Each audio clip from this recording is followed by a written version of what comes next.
Today we will learn about AC circuit.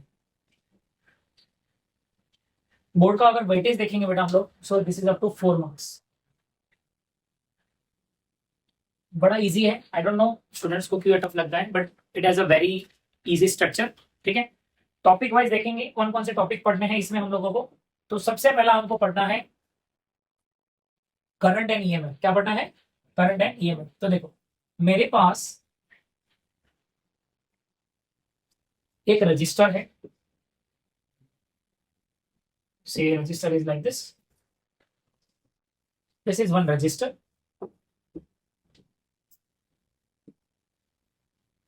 ये एक register है, 1 2 3 4, मतलब है ना रजिस्टर में 4 बैंड्स होते हैं। ठीक है, ये रजिस्टर को मैंने एक डीसी सर्किट में रखा और करंट फ्लो हुआ।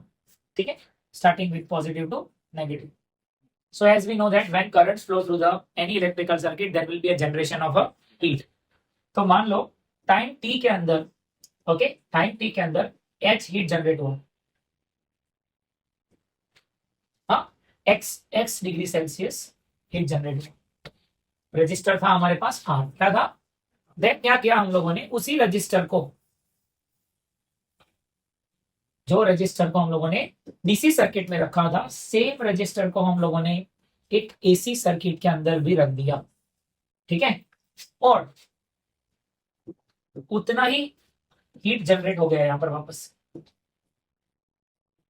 तो रजिस्टर के अंदर हीट जनरेट हो रहा है x डिग्री सेल्सियस, डीसी में भी और एसी में भी।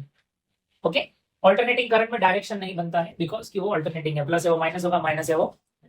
सो एक रजिस्टर को डीसी सर्किट में रखो, सेम रजिस्टर को एसी सर्किट में रखो, और दोनों ही सर्किट के अंदर अगर सेम हीट जनरेट हो रहा है इन अ गिवन टाइम, तो उस करंट के वैल्यू को बोला जाएगा root mean square value of current. क्या बोलेंगे?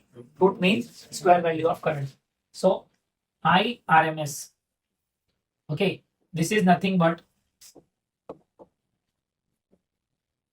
heat generated in a resistor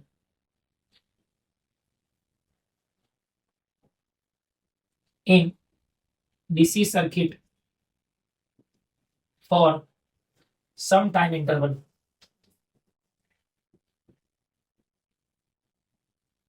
Okay, and heat, or you can say same heat generated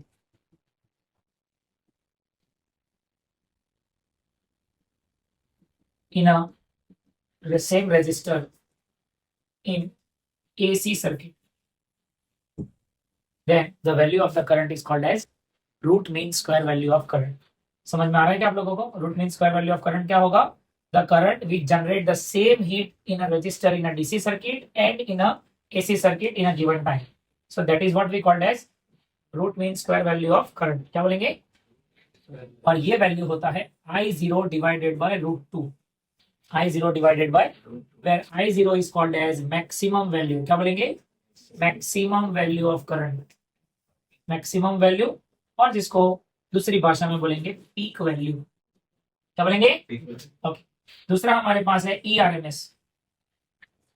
okay, अगर डीसी सर्किट का ईएमएफ और एसी सर्किट का ईएमएफ रजिस्टर के अंदर सेम हीट जनरेट करेगा, तो उस ईएमएफ को क्या बोलेंगे? Root mean square value of EMF, that is equal to E0 by √2। और ये वैल्यू कितना हो जाएगा? Peak value of EMF. क्या बोलेंगे? Peak value of EMF. Simple है, दो डेफिनेशन। बाद में आप √2 का वैल्यू भी रख सकते हो, तो 0 पॉइंट में समथिंग कुछ वैल्यू आएगा। Now we have expression for purely. तो इसमें तीन चीजें हैं। प्योरली पहला हो सकता है आपके पास रेजिस्टिव सर्किट। ठीक है, expression for purely resistive circuit. So we must have one circuit, okay, and AC circuit है। एसी सर्किट जैसा बना देते हैं इसको, व्हाइट कलर।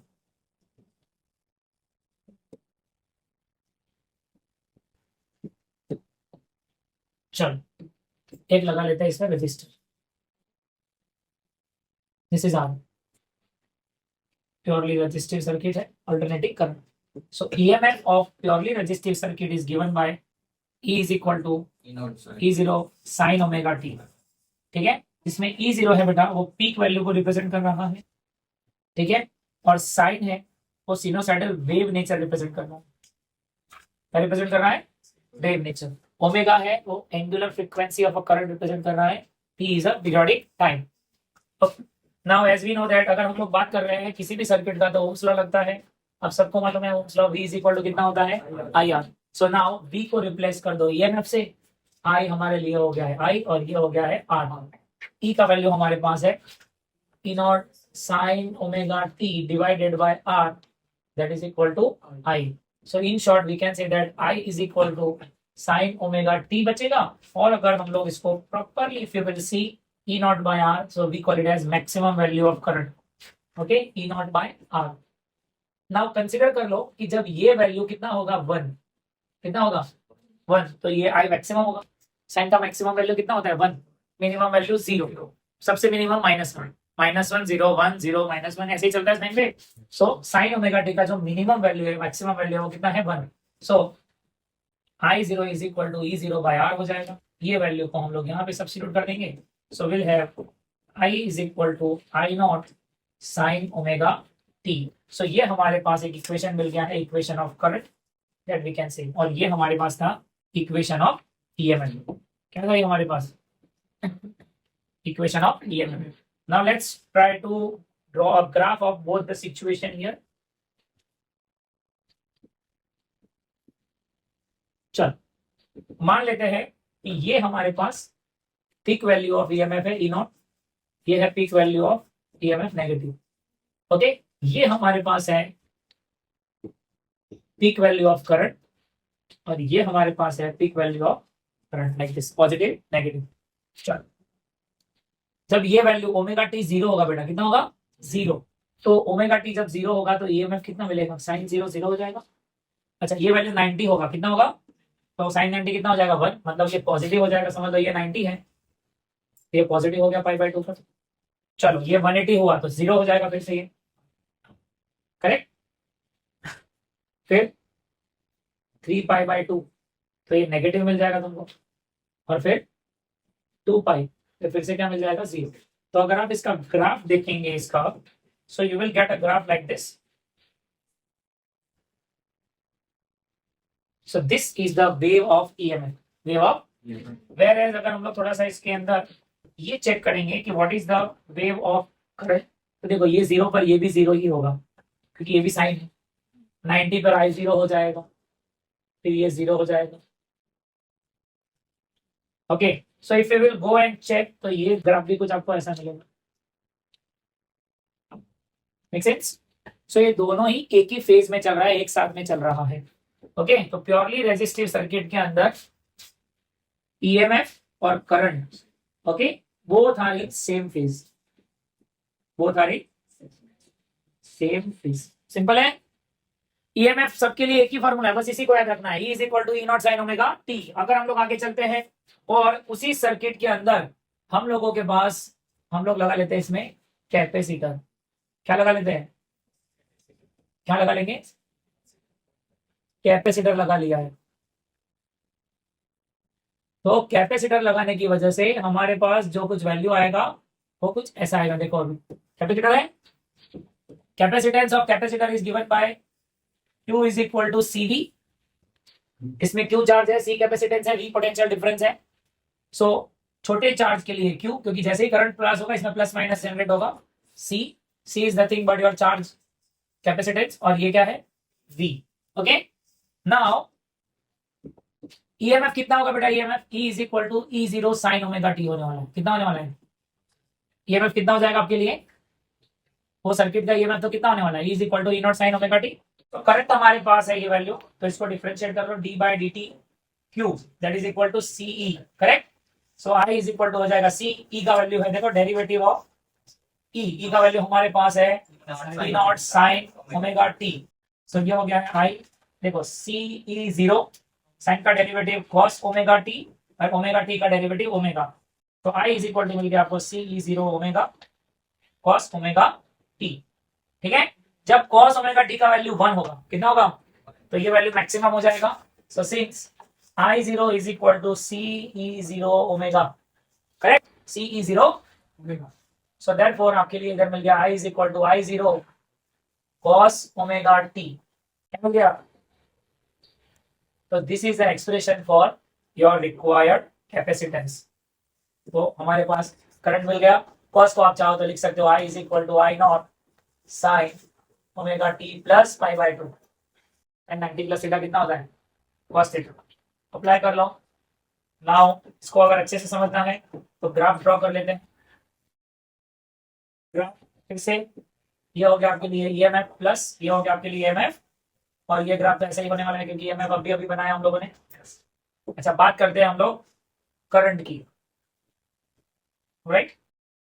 तो करंट के बारे में अगर देखेंगे तो देखो, ये साइन जब जीरो था, ओमेगा टी जीरो था, साइन जीरो था, तो जब साइन जीरो था तो कॉस 1 रहता, कॉस 0 1 हो जाएगा, तो ये पॉजिटिव मिल जाएगा। जब ये प्लस होगा तो ये 0 हो जाएगा, ये 0 होगा तो ये माइनस में जाएगा।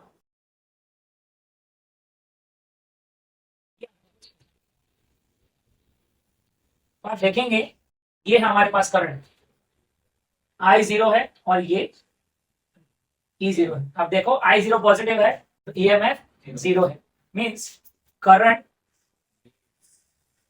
Leeds and EMF by face angle pi by 2। कैसे पाई बाय 2, क्योंकि 90 डिग्री का डिफरेंस, कितना डिफरेंस है, आप इसमें ऐसा भी लिख सकते हो EMF lag behind the current, EMF पीछे है करंट आगे।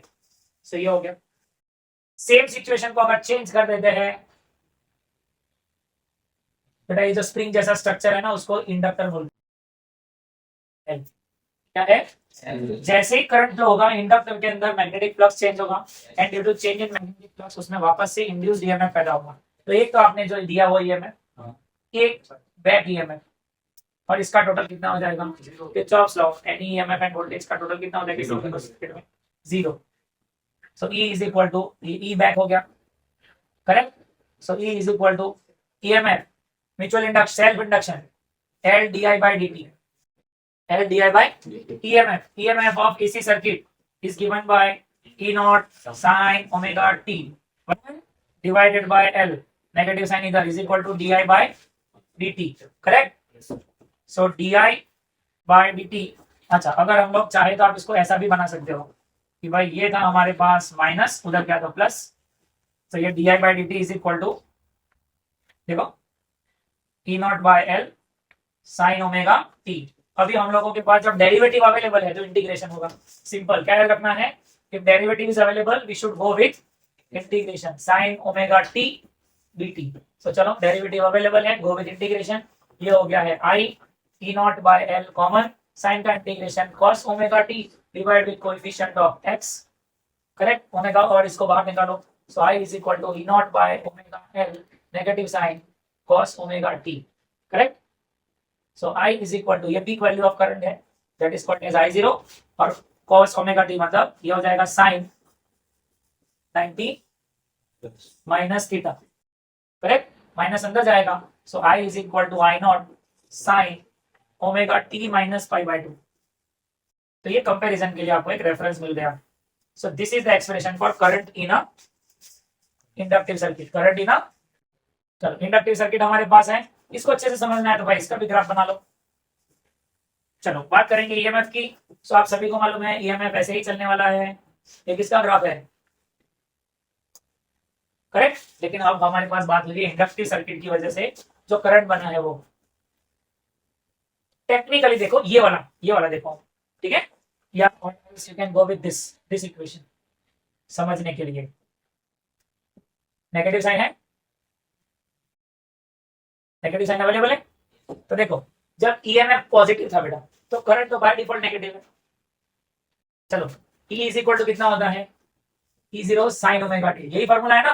तो ये 0 था, sin ओमेगा टी 0 था तो ये 0 मिला, इस केस में 0 था तो नेगेटिव मिला ना, तो ये इधर मिला तुम लोगों को, ये करंट किधर मिला होगा, समवेयर हियर,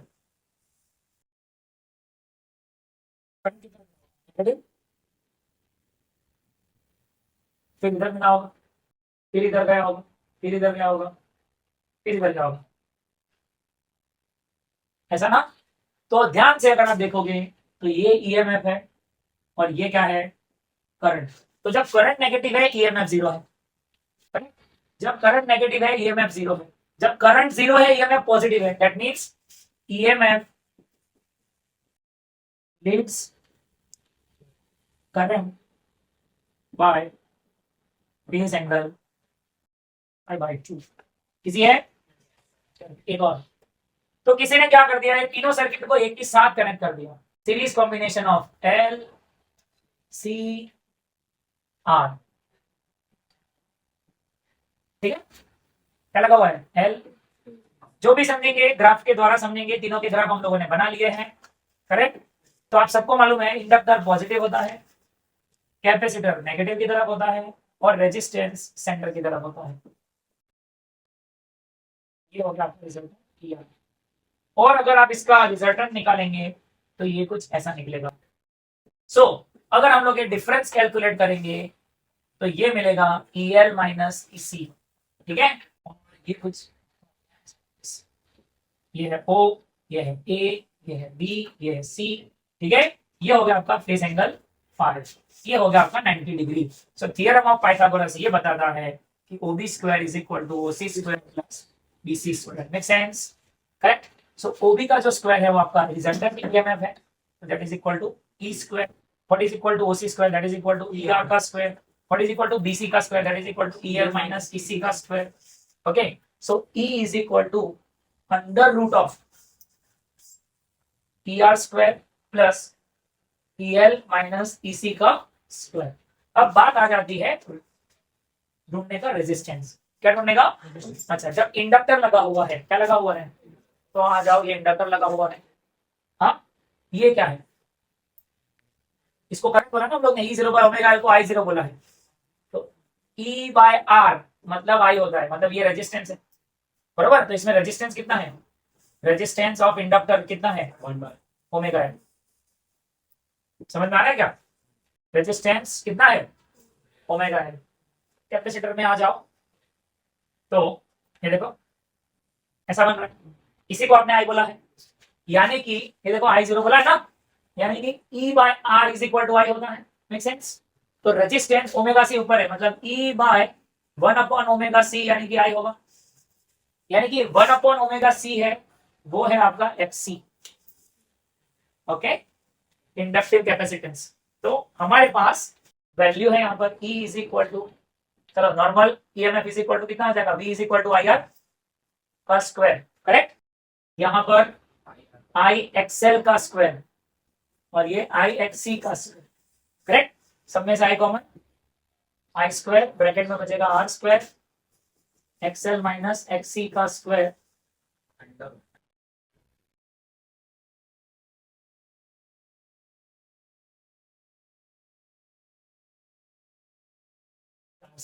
ठीक है।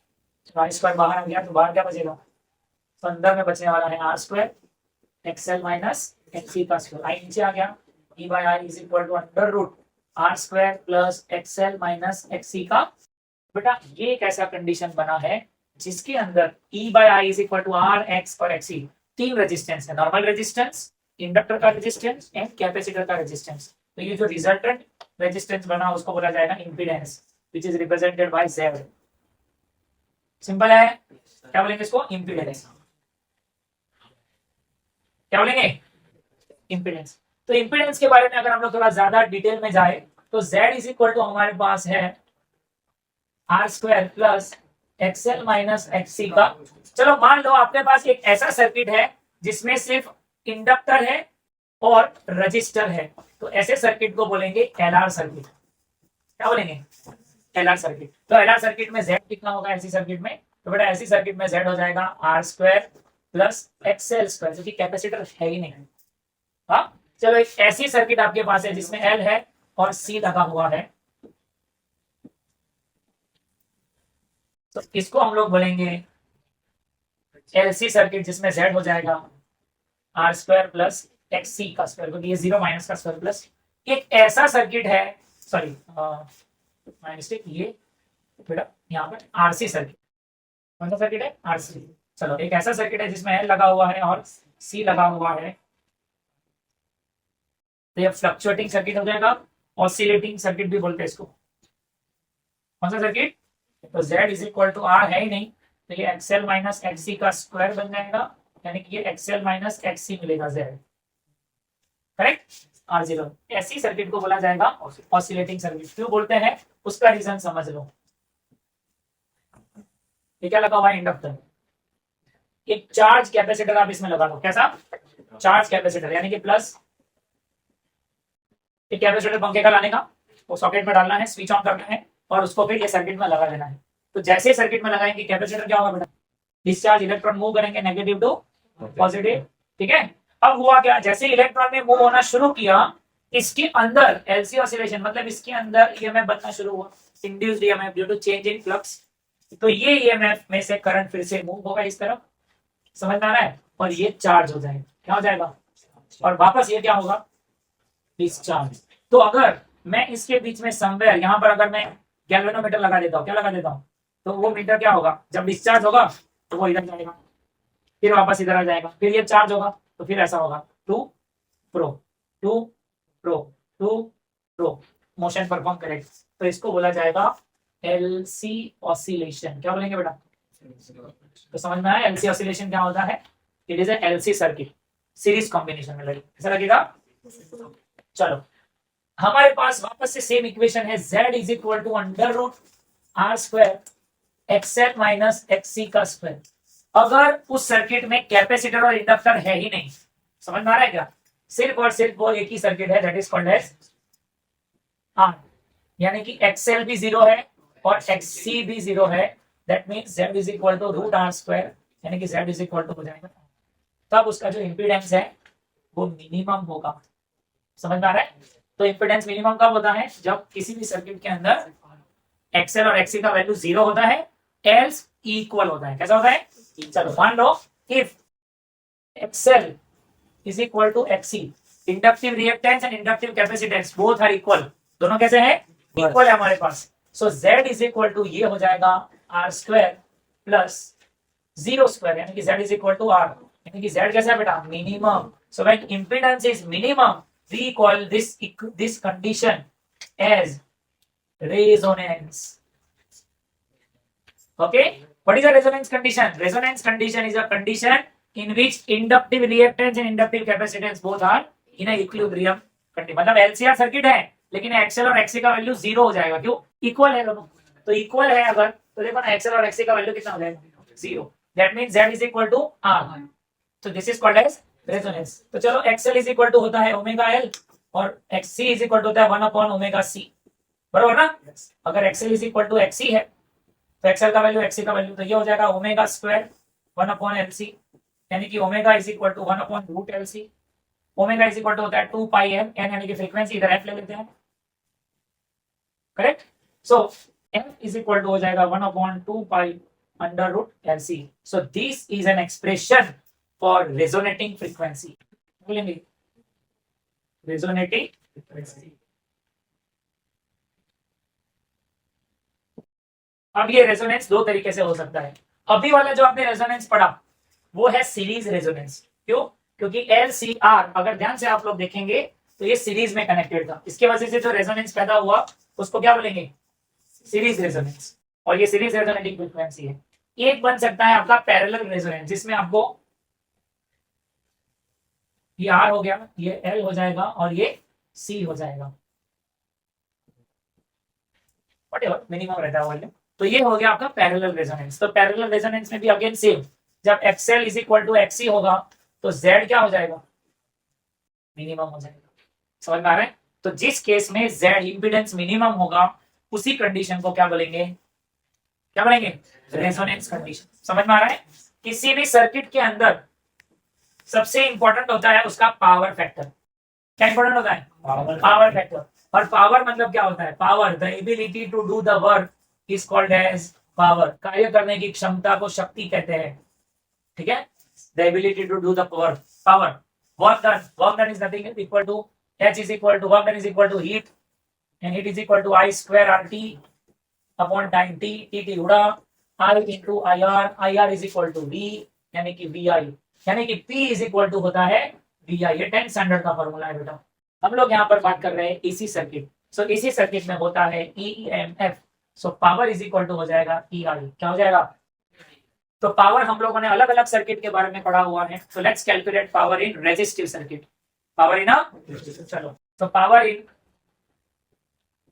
रेजिस्टिव सर्किट, कौन सा सर्किट बेटा? रेजिस्टिव सर्किट के बारे में अगर हम लोग बात करेंगे, यानी कि ये सर्किट, बराबर? कौन सा सर्किट? तो पावर इन रेजिस्टिव सर्किट ढूंढना है तो पावर के लिए दो चीज चाहिए। क्या चाहिए? ईएमएफ है, करंट। ईएमएफ का वैल्यू कितना है? E naught sine omega t. Current का वैल्यू कितना है? I naught sine omega t. तो simple, we need to multiply the two things. P is equal to E naught sin omega t dot I naught sin omega t. We need to calculate power, ठीक है? We need to calculate power। तो power का formula ये है। अगर हम लोगों को ढूंढना है एवरेज पावर, क्या ढूंढना है? Average power. तो एवरेज पावर का फॉर्मूला होता है power consumed in time t, that is equal to your E naught sin omega t I naught sin omega t per unit time, per unit. चलो, तो ये E naught I naught multiply हो गया, correct? Integration of 0 to t sine square omega t divided by t। अब अगर integration आपको नहीं आता है तो वैल्यू को याद कर लो बेटा। Integration of sine square omega t is equal to t by 2। So average power is equal to E naught I naught by t into ये जो वैल्यू मिलेगा that is equal to half of the time period, half of the time period. T उड़ा, 2 को लिख दो √2 into √2, ठीक है? √2 into √2, और हमारे पास ये जो वैल्यू मिला हुआ है this is equal to ERMS, और ये जो वैल्यू मिला है वो मिला हुआ है RMS।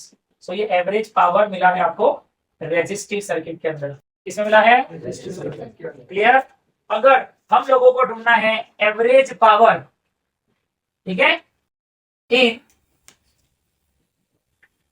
इंडक्टिव सर्किट, कौन सा सर्किट? तो इंडक्टिव सर्किट के लिए हमको इंडक्टर वाले पेज पे वापस जाना पड़ेगा। इंडक्टिव सर्किट के अंदर ईएमएफ था E0 sin omega t, current था I0 minus I0 cos omega t, ये minus I0 cos omega t. तो ये दोनों को हमको सिर्फ सिंपली मल्टीप्लाई करना है।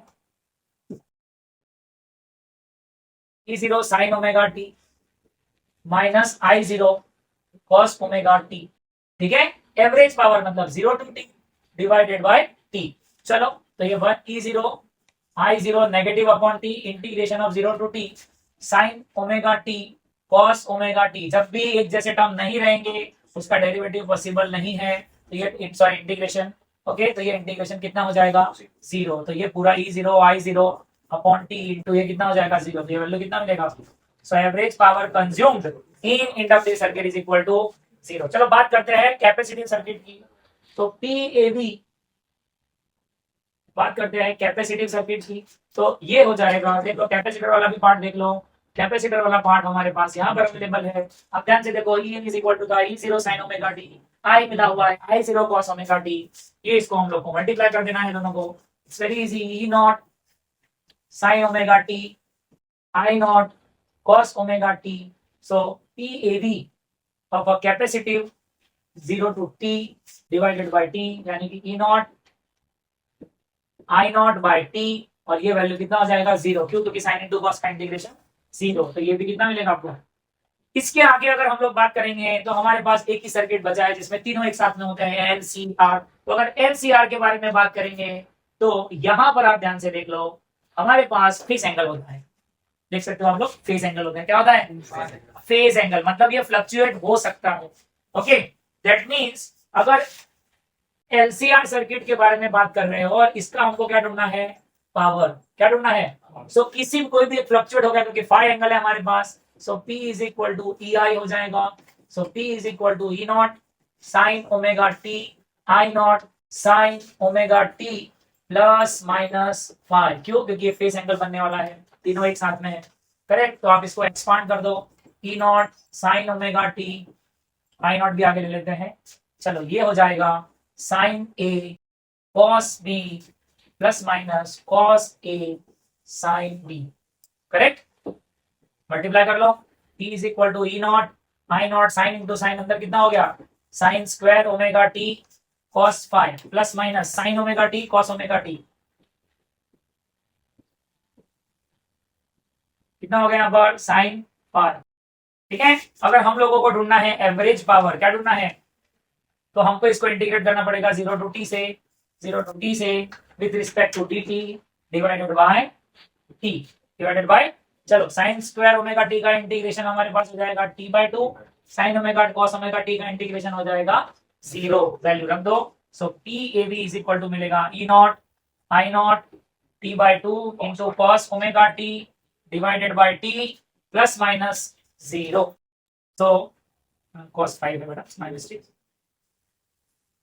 ठीक है। सो टी उड़ा, सो हमारे पास जो वैल्यू बचा है वो बचा हुआ है PAV is equal to E0/2 है, उसको √2 कर देते हैं, I0/√2 कर देते हैं और ये कर देते हैं 5। सो ये हमको मिल गया है IRMS root mean square value of current, IRMS root mean square value of current, ये EMF था, और ये हो गया है cos 5। सो ये हो गया हमारे पास average power consumed in series combination of LCR circuit, जिसके अंदर cos 5 है बेटा, उसको बोला जाता है पावर फैक्टर। क्या बोलेंगे, ओके। तो जिस किसी भी सर्किट के अंदर पावर फैक्टर होता है, इस पावर को बोला जाता है ट्रू पावर। क्या बोलते हैं बेटा, ट्रू पावर। तो this is all about your AC circuit. कितना इजी है, अगर हम लोग इसको कंक्लूड करेंगे सिंगल लाइन के अंदर तो ये कुछ ऐसा बनेगा, ओके। तो पहला आपको समझना है IRMS एंड ERMS। दूसरा आपको समझना है रेजिस्टेंस वाला सर्किट। दूसरा है आपका इंडक्टिव सर्किट, इंडक्टर सर्किट। तीसरा आपको समझना है कैपेसिटिव सर्किट। चौथा आपको समझना है series combination, okay, of LCR। फिर आपको समझना है impedance, right, impedance and resonance and types of resonance, types of. After that you need to understand power. So power in R, power in L, power in C and power in LC. So this is all and all about your chapter. Easy है?